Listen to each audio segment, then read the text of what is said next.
Does it feel like it's a struggle to be healthy? And the core four that we talk about here on the show, nutrition, activity, mental health, and sleep, can seem simple, but in practice, actually execution can be challenging. Troy, I got a question for you. What's your biggest kind of core four or other health challenge? Sleep, without question. I knew you were going to say that. You knew I was going to say it. It really is. Like sometimes I feel like I'm making progress and I feel like this is good.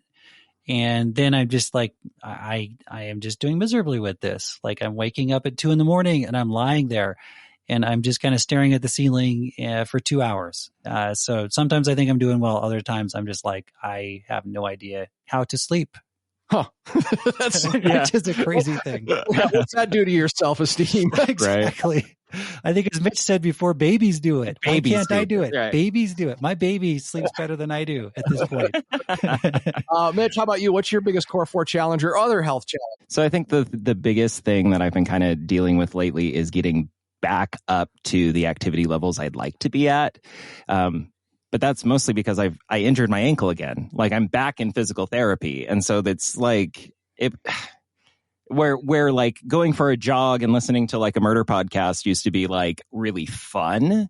These days it's like, oh, I got to make sure I'm going slow. Oh, I got to make sure I'm babying my ankle, blah, blah, blah. Like, so it's right back to that situation of like having to like scale everything back a little bit for where I'm at right now. And that's been kind of a frustrating situation. Already at this point, I love what you both said. It makes me feel so much better that you said, like, you know, at one point things were good, but you're struggling to get back to the way they are. Cause that's what I constantly struggle with. Like I constantly struggle with, I do pretty good.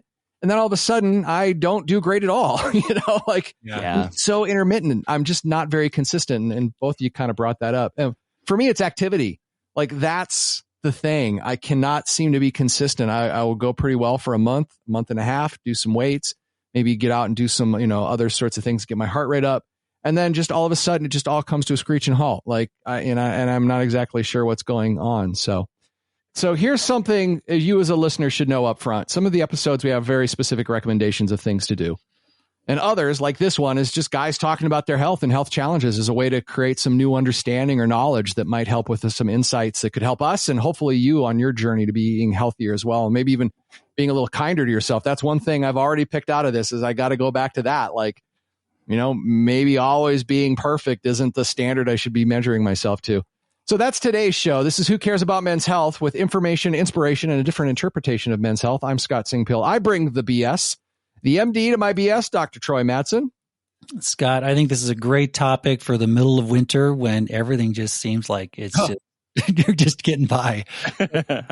Good topic.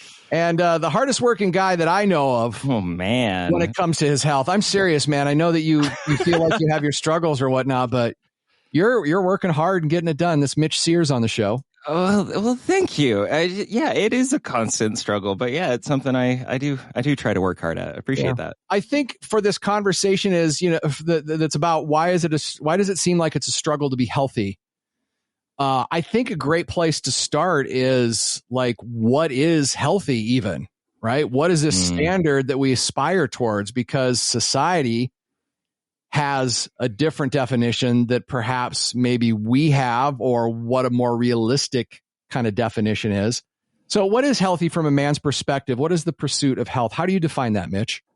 No, well, oh man, like I totally understand where you're coming from. That's a good question. That's such a big question because it's here's like the thing though. You have to consider that question, right? Yeah. In order to figure out like what are you even comparing yourself to, and is that fair to yourself? For sure. And that's kind of the thing that has been really interesting, having been someone who's started to take interest in their health over the last few years with this podcast and everything. It's just, it seems like men, especially, I don't know, and this is just my kind of experience, are getting all sorts of like goalposts and like gold standards from a bunch of different places. And very few of those places are actually like backed by research or everyday regular people, etc. Like so much of it is focused on getting ripped, getting like tons of muscle mass. You know, men's health is sexual health, like is one of the mantras that I hear all the time. And just, I think that like makes it hard, because when you first start to really care about your health, unless you're actively trying to like participate and check in and think about like what it actually means to you as an individual, like it's real easy to like look at a cover of a Men's Health magazine and be like, oh man, I am not as handsome as Ryan Reynolds and therefore I am unhealthy. Like, you know, it's just, I don't know. Or the influencers on social media, you know. Oh yeah, they're terrible. They're the worst. It's garbage. Okay, so then you kind of talked about how your opinion of how the media and society defines health. How do you define it then? Well, it's a constantly changing and shifting idea. And for me, like the big central idea is, am I feeling my best? Am I able to do the things I want to do?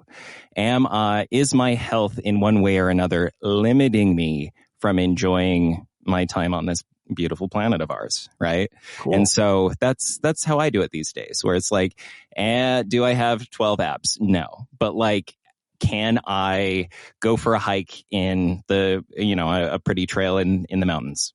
Yes or no? Right? That's kind of where I'm at. Yeah.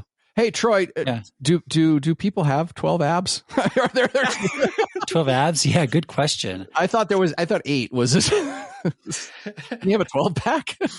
12 pack. You're the doctor here. I mean, that's a good question. All right. I don't know. We'll have to go back to the cadaver lab, which I dreaded in medical school. Sure.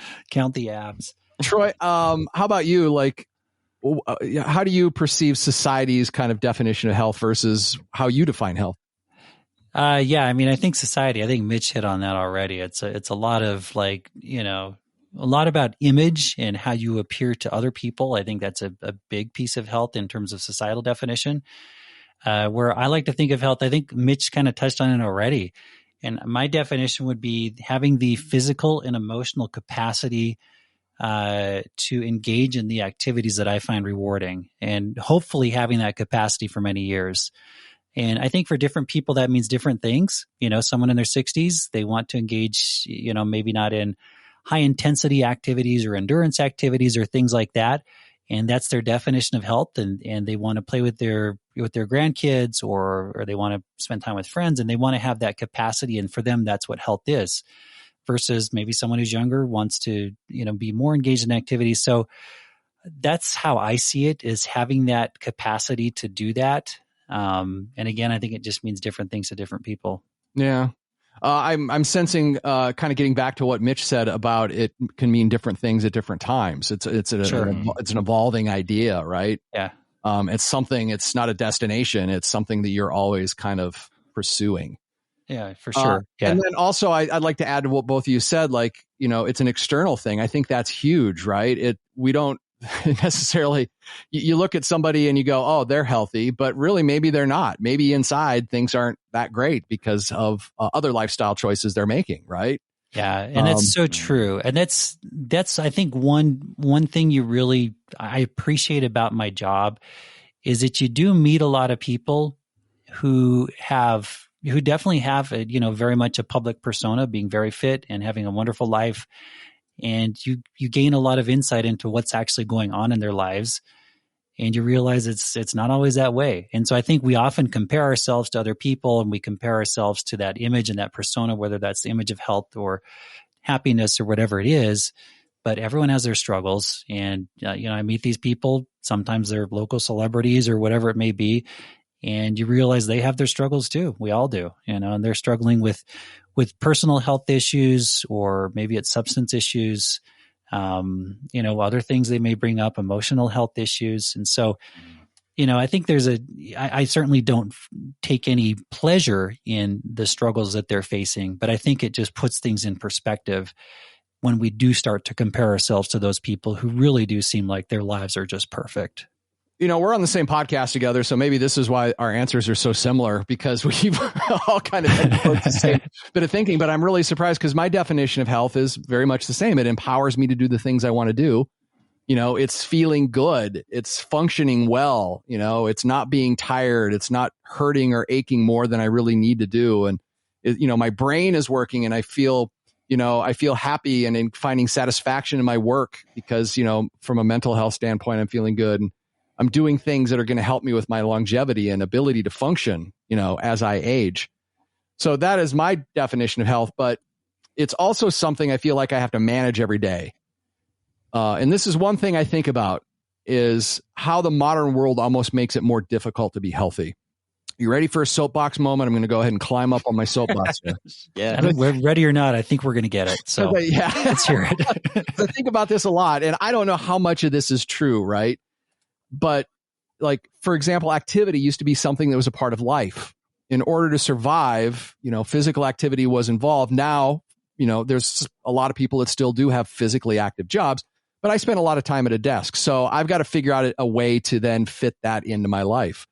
And I feel like eating was a lot more simple, right? But in today's age, I'm constantly bombarded by commercials for food that's been chemically created to be addicting, and billions of dollars is spent on this to get me to eat this food that's, convenient and not necessarily great for me.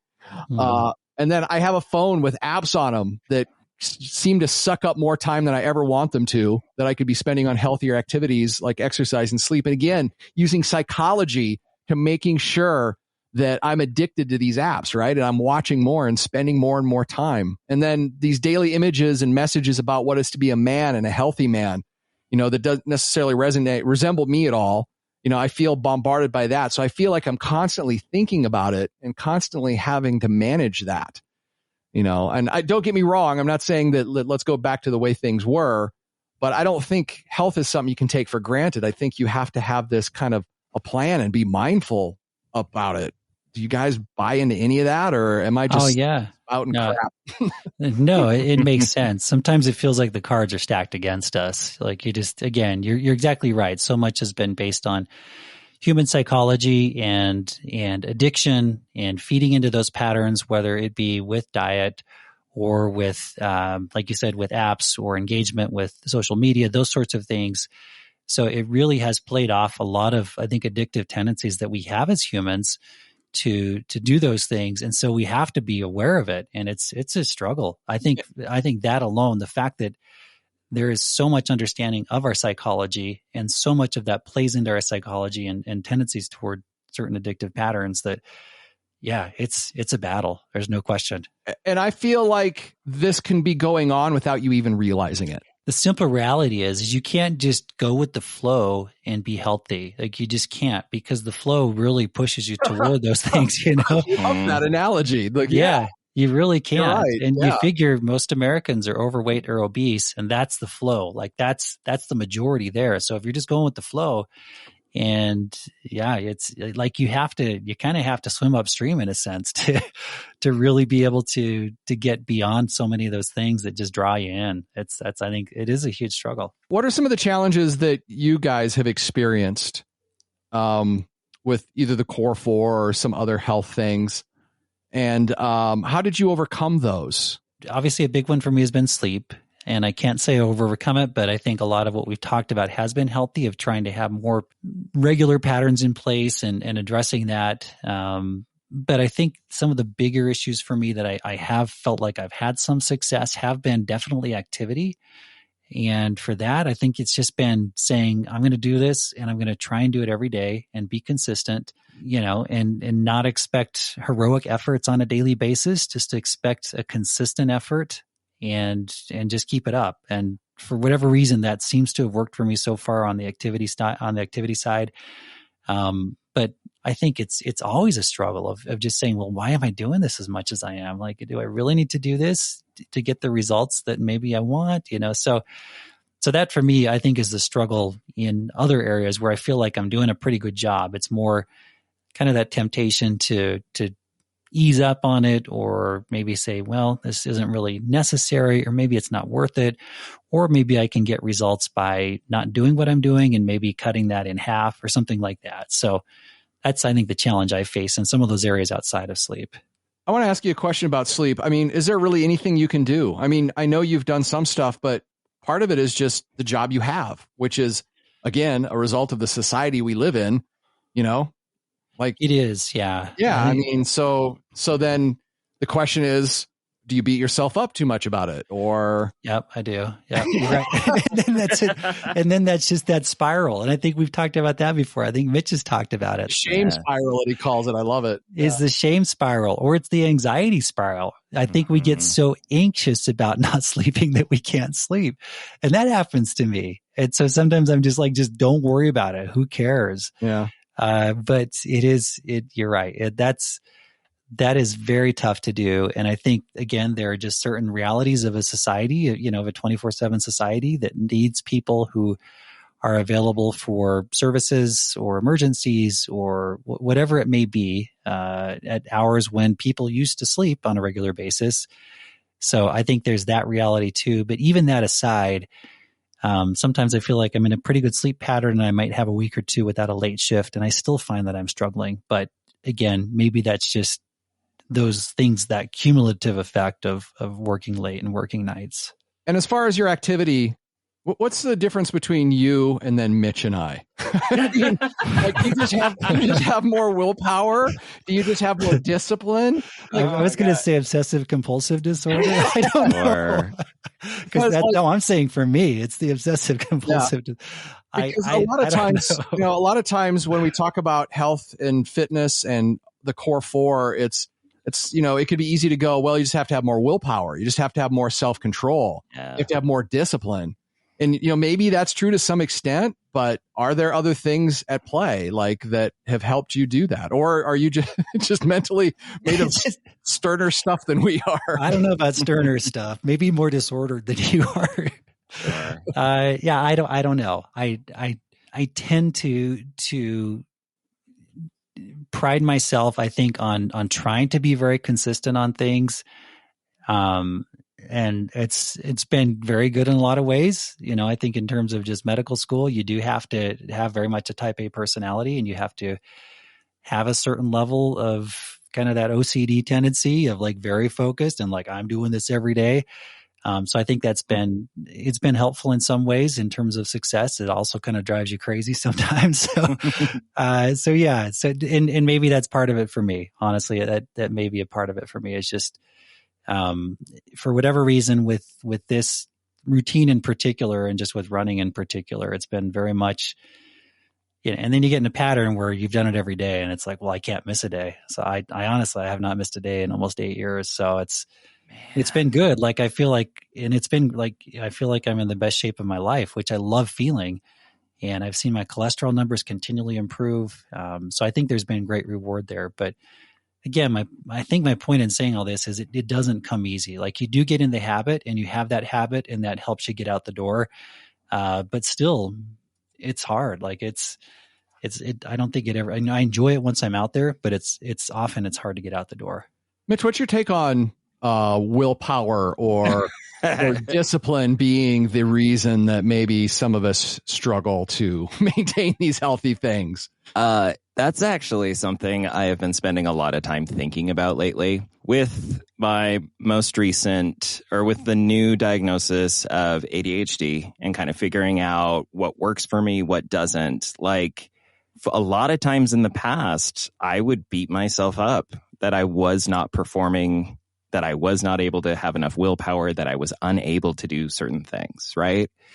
And like these days, it's more like recognizing that sometimes it's not all willpower, it's just consistency, a general trend towards positivity, like a general trend towards doing a little better, like the Tao of Kaizen, like little improvements every day. Like, it's not necessarily an all or nothing. And if you hold yourself to such a high standard and you don't meet it, it doesn't necessarily mean you don't have the willpower.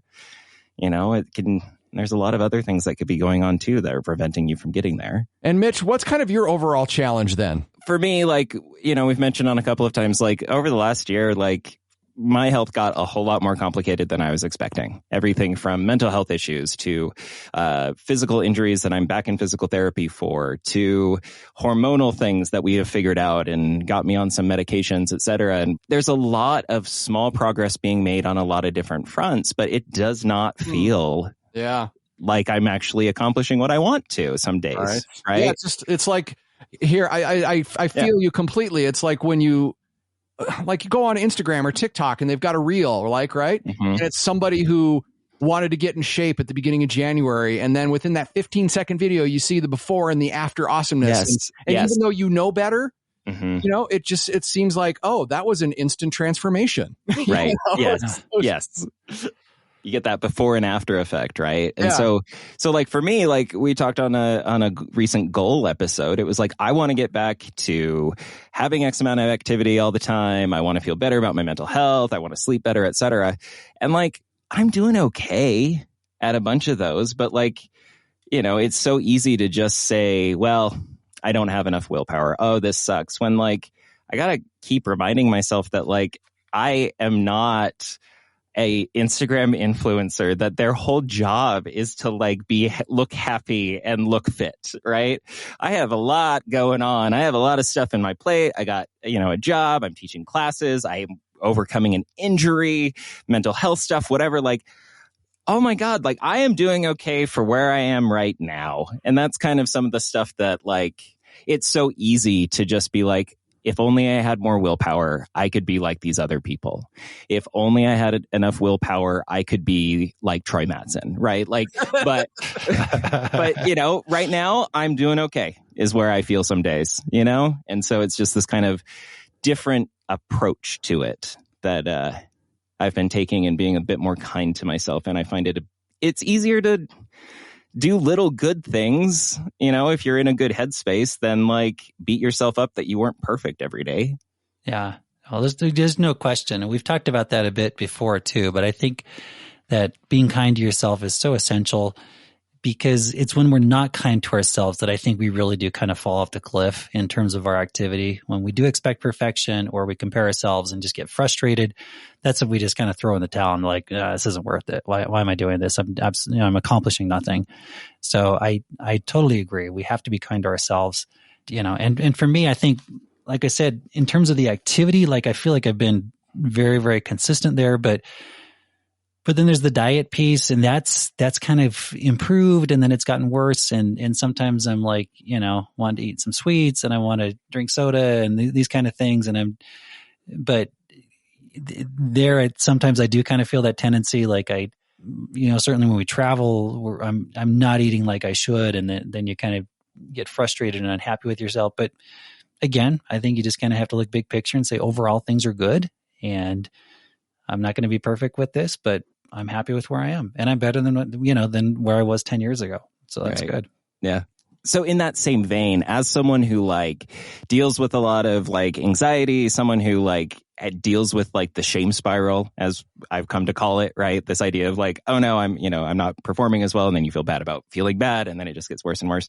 And one of the attitudes that has one of the like mantras for 2023 that I'm like adopting from the younger generation is this idea of if it's worth doing, it's worth doing half-assed. And like, I don't know how else to say that. We'll have to bleep it because like half-butted doesn't sound right. But like halfway. Oh, sure. There you go. We found a non. Yeah. Okay. There we go. But it's this concept that like perfectionism and the idea that you have to hold yourself to that 100% standard and you have to hustle for it and you got to push for it it can be so detrimental because what if you don't achieve it? What if you don't hit that 100% mark? So as such, the kind of approach is, say you want to, work out like 6 days a week, whatever that is. Okay. Like it's better to be consistent. So like, even if you can't get your butt to the gym like 3 to 4 times a week, like you'd like going for a walk for 20 minutes is still activity and it's still good for you. Is it like will you see as much of a result as if you were to go in and do whatever?